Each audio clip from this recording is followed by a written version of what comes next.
ওরা তো প্রশিক্ষণ প্রাপ্ত না, এই সকালে কিনে বিকালে ড্রাইভার হয়ে যায়।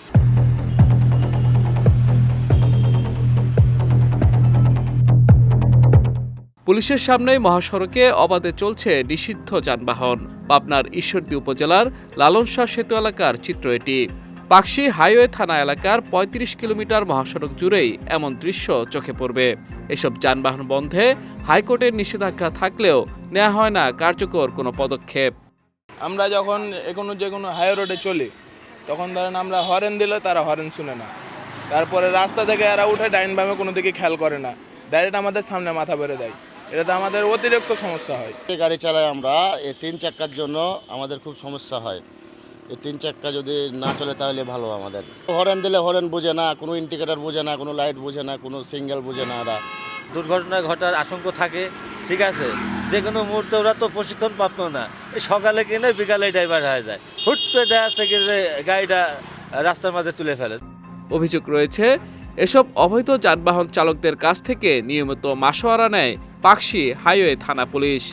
ফলে মহাসড়কে বন্ধ হচ্ছে না এসব যানবাহনের দাপট। খুব গাড়ি চালাতে পারতেছি না, 500-600 টাকা কামাই করে আমরা এই হাইওয়ে পুলিশ চাঁদা না দিলে গাড়ি ছাড়ে না।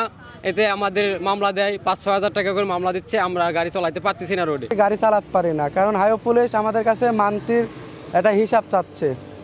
প্রতি মাসে ধরেন যে কোনো একটা হিসাব চাঁদা চাইছে, চাঁদা আমরা না দেওয়ার কারণে হাইওয়ে পুলিশ আমাদের কাছে গাড়ি ধরেন যেখানে সেখানে গাড়ি ধরে, সার্জনে ধরে, হাইওয়ে পুলিশে ধরে। কেস দেয় 5,000-10,000 টাকা করে কেস দেয়। আমরা সাধারণ গরিব মানুষ, এইভাবে যদি কেস দেয়, আমরা দিন চলা 400-500 টাকা হাজিরা করে যদি মাস শেষে যদি আমার ক্যাশে দাঁড়ায় না 5,000 টাকা, যদি আমাদের মাসে 2-3টি কেস দেয়, তাহলে আমরা গরিব মানুষ চলবো কীভাবে? এই হাইওয়ে দালালের জন্য আমরা তো ঠিকমতো রাস্তাঘাটে চলতেই পারি না। এ বিষয়ে পাকশী হাইওয়ে থানার ভারপ্রাপ্ত কর্মকর্তা মেহেদি মাসুদের কাছে জানতে চাইলে সাদা পোশাকে থাকার অজুহাতে ক্যামেরার সামনে কথা বলতে রাজি হননি তিনি। এরপর বারবার যোগাযোগ করা হলেও পাওয়া যায়নি তার কোনো বক্তব্য। কি ড্রেস পরে আছেন এটাও আসবে না, সমস্যা না, শুধু ফেসটা আসবে।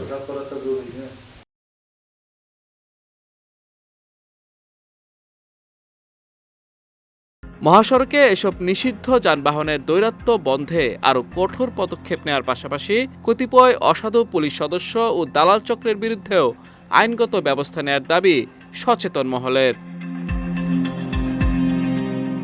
বিজয় টিভি নিউজ ডেস্ক।